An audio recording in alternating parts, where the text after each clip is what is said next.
Welcome back to the Texas Tech TV pregame show. Robert Giovannetti and Courtney Davis. Brandon Rawe is back with us, and as we mentioned, you've seen the campaign going all across the state. Every day I'm a Red Raider. Lots of great Red Raiders out there doing good things, and we've got two of them here with us tonight. We've got Josh Abbott and Wade Bowen. Guys, thanks for being with us. My pleasure. Thanks for having us.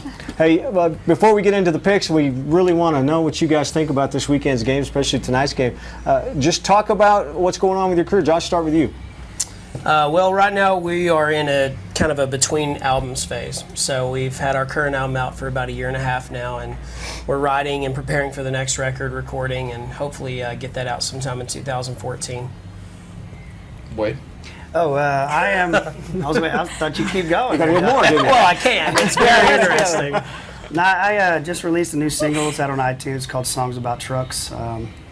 And really, other than that, just working on a new record and about to celebrate this year in October. Will be 15 years since I started playing music right here in Lubbock, Texas. So feels good. Actually, it makes me feel old, but well, you are getting a little gray. Yeah, I'm getting some gray, a little gray patch. Now here. we'll both get a chance to see both of you in action at Jab Fest. Is that correct? That's September right. 28th here in Lubbock. Yeah. Really excited about that. We have our Jab Fest every year, and we did on the bye week. Of course, that was convenient, and so I was lucky enough to get another good Red Raider on there, and so we're really excited. And I would definitely encourage everyone out there. His new song, Songs About Trucks, is fantastic. It's one of the best country songs of the year. It's really well done. Thank so everybody out there listening, go get it. Hey, guys, it's not just because you're here and you're performing at halftime tonight, but you didn't have to just go out and buy these things, right? You guys are Red Raiders. Yeah, for sure. Talk about your weekend routine. What do you do when the Red Raiders are playing? Wade? Find a TV anywhere. That's the hard part about being on the road, being on the bus. We're always on the road. So this is the first game I've been to in years, actually here in Lubbock, because we're always on the road, always playing somewhere. So just a few changes to the stadium since you've been here last time. Yeah, it looks great. Golly, I wish I was still in school. Yes, of course I feel like I'm still in school when I'm on the road, but that's okay. That's a whole nother story. but yeah, I just go find a bar or find a TV on the bus and turn on the game and start yelling and screaming. Yeah, I try to make at least one game a year. It's really hard with our schedules, but I find time to make one or two a year. And of course, when I can't come, I'm just watching the TV, just screaming at it. And you sure you're a vocal fan? Huh? You're a vocal fan? You throw things, yell, scream? Very. Yes. In fact, for this game last year, when it was at TCU and we had, of course, like the triple overtime game, right. We were playing in Nebraska, and so I threw a huge tailgate. And we put a TV outside of our bus and had a tent over it, and we grilled steaks and stuff, and we watched that game, and it was a good time. Huge tailgate, because there's a lot of Tech fans in Nebraska. Yeah, well, there was like me and like a couple people. And it was pretty huge. Pretty good for Nebraska. And this is your first game with your kids, is that right? I saw them in their jerseys. Yeah, they're 8 and 5, and my wife's here as well, and it's their first time to experience the Lubbock rowdiness that it is, and I'm just hoping they don't see too many fights. Yeah, they may see a couple. No, I'm excited. They're out there running around Raider Alley right now and soaking it up. So it's good. I'm glad they're here. What can we see at halftime tonight? What do we expect at halftime? You see me sweating, singing out of tune probably, but I'm really excited to get to sing that song at halftime. I wish we were full band. But situation called for it to be acoustic, and that's great. So I'm going to get down there and play the song and hope that the echo doesn't affect me too much. And I'm just really hoping everybody sings along because the song means a lot to me. And I've had, more Red Raiders than I can even list tell me how much that song meant to them, And so I think that's kind of cool. And you probably know it's not unprecedented for a country act to perform on the field at halftime at a Tech game on a Thursday night. The Gatlin brothers did it years and years ago when Houston was here in town, and one of the Gatlins had gone to Houston, one went to Texas Tech, so it was kind of a nice little deal for the Gatlin You're brothers. giving me too much credit. I didn't know that, but see, So you just ruined it. I've been telling everyone I was the first. You just screwed me over. No, I'm kidding. So I'm really excited, and I've always thought it'd be cool if one of these years we could get like a true halftime performance with like me and Wade and Pat and like pyrotechnics and yeah, that would be cool. Janet Jackson and some really cool stuff. Yeah. So. All right, well, you guys ready to get to the games?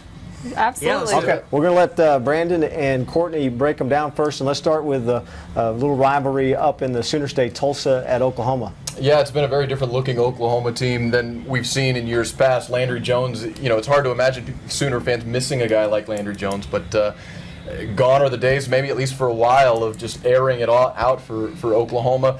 Trevor Knight out, Blake Bell in. It kind of reminds you of a Kansas State team we saw last year, kind of relying on defense, a little ground and pound. Very different looking Oklahoma team, but still, you would imagine wouldn't have a whole lot of problem tonight. I agree with you, and I do agree with the similarity to Kansas State, considering Blake Bell, since he is under center tonight. I do believe you'll see more of a running game, more of a running quarterback, not so much the passing game. I would imagine not too much trouble for the Sooners. Yeah, they can't pick, but you guys don't get off that easy, and don't use ground and pound because Brandon's already used it. Okay, pounding ground.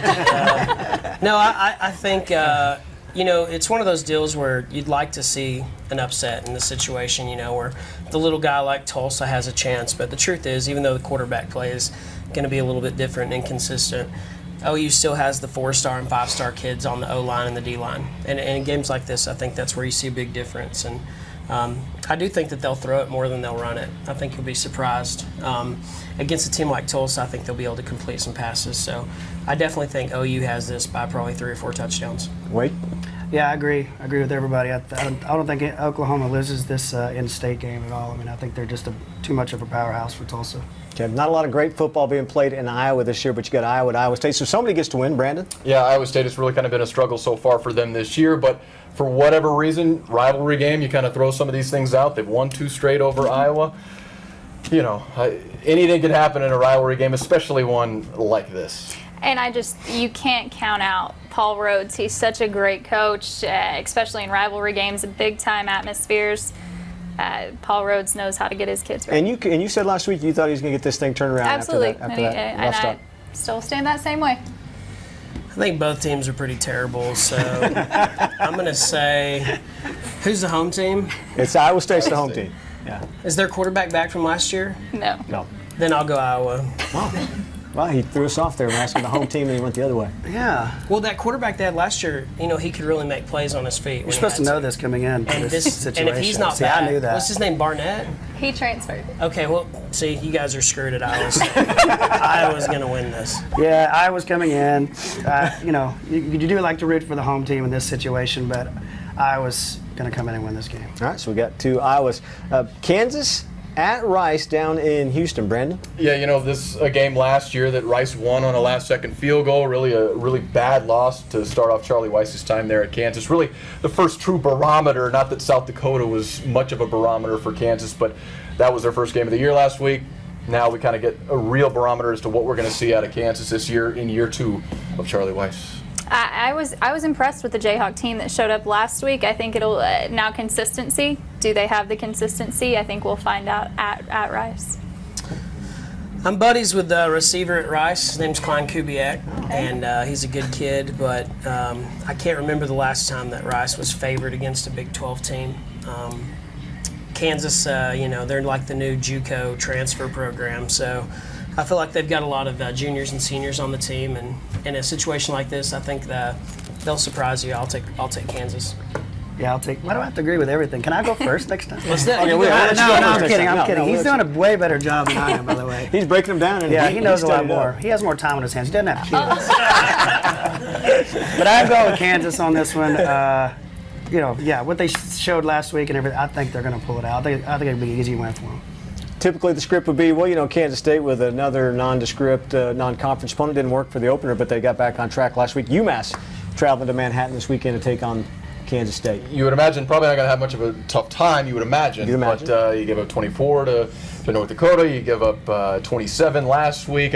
You'd like to see the defense show a little more, especially heading down to Austin next week. Not that they've had much of a problem with the Longhorns over the last half decade or so, but you'd like to see a little more out of their defense, but obviously you would imagine they don't have much of a tough time with UMass tonight. And what surprised me is how unsettled that team seems. It just seems like they're still trying to find their identity and find their way, which is very uncharacteristic of Bill Snyder teams in the past. So that's what's been most surprising to me. And maybe this is the week they do kind of put it all together with a Big 12 opponent coming up next week. Point, Wade, go. Yeah. Well, I think it's an easy win for Kansas State, but I was a little shocked. I have been a little shocked at their performances thus far. I mean, it's. I really thought they were going to have a better team thus far. So maybe they will put it together and just blow them out. Who knows? I don't think people should have been quite as shocked about that because that team that beat Kansas State is one of the top teams in their division. So, when they breed success and they've got returners and guys who believe in the team concept, you can do things to schools like Kansas State who, lost some skill positions last year. So, as far as this game goes, though, the UMass Minutemen, that's about how long they're going to be in this game. So, I think Kansas State wins by like 50 points. All right. Now it gets interesting. Ole Miss at Texas. Texas loses last week to BYU. Fires Manny Diaz on Sunday, and now got a little turmoil in Austin, so they're probably glad to take the field. Brandon? Yeah, you bring back Greg Robinson, but so you throw Greg Robinson back into the fire after not coaching for a couple of years. You don't fix 550 yards on the ground in 3 practices worth of work. I think they've got major problems. They're defensively, you probably don't have David Ash at quarterback. You don't have DeJay Johnson. Big problems. I think this one, certainly does not point to good signs for the Longhorns. No, I completely agree with you. There's turmoil in Austin, and I just don't believe that 4 or 5 days of practice is going to change that. And it's, I think Ole Miss comes in on the road and really gives havoc to the Longhorns. That's interesting. I disagree with you. That's good. I think that the Ole Miss, freshman class that they had come in, that recruiting class, I had them as one of the top 3 in the country. Mm-hmm. I think that they're really onto something there, and in a couple of years they're going to be challenging in that SEC West. But Texas won this game by like 40 points last year, if I remember correctly, and that was at Ole Miss. And so anytime you see the SEC team coming down, they're not exactly a program that just terrifies you on the road. And so even without Ash, you've still got enough talent. You still got a home atmosphere. I think that they can win by, probably less than 6. I think that Mac Brown has proven, until he proves wrong, that he's going to put his team back together. I think, I as much as I don't like to say it, I think last week was a bit of a fluke. I don't think that they're going to be that terrible this year. I think they're going to actually kind of put it together and maybe regain some little bit of confidence this year and pull out a close win over Ole Miss at home. Okay, we're running out of time, so I'm going to skip Lamar at Oklahoma State and go to Bama at A&M because that's a big game. Yeah, Saban 11-0 in revenge games where he's favored by 7 or more points. So it's hard to go against a guy that has been preparing for this game every day since last year, the greatest probably coach of our generation. So hard to argue with that. It is hard to argue with that. I know they've had it on their TVs in their locker rooms since they probably lost last year. But as I was told earlier this week, you can't count out Johnny Football because he lives and thrives on moments like this. And so it's just been fuel to his fire. I think it's going to be an outstanding football game at Kyle Field. Who wins? I'm not allowed to pick. You're not allowed to pick. Oh, you can't pick. I'm not allowed to pick. But That's you on can. you. Oh, because I'm an analyst. So Who's the analyst pick? it's always tough to go against Alabama.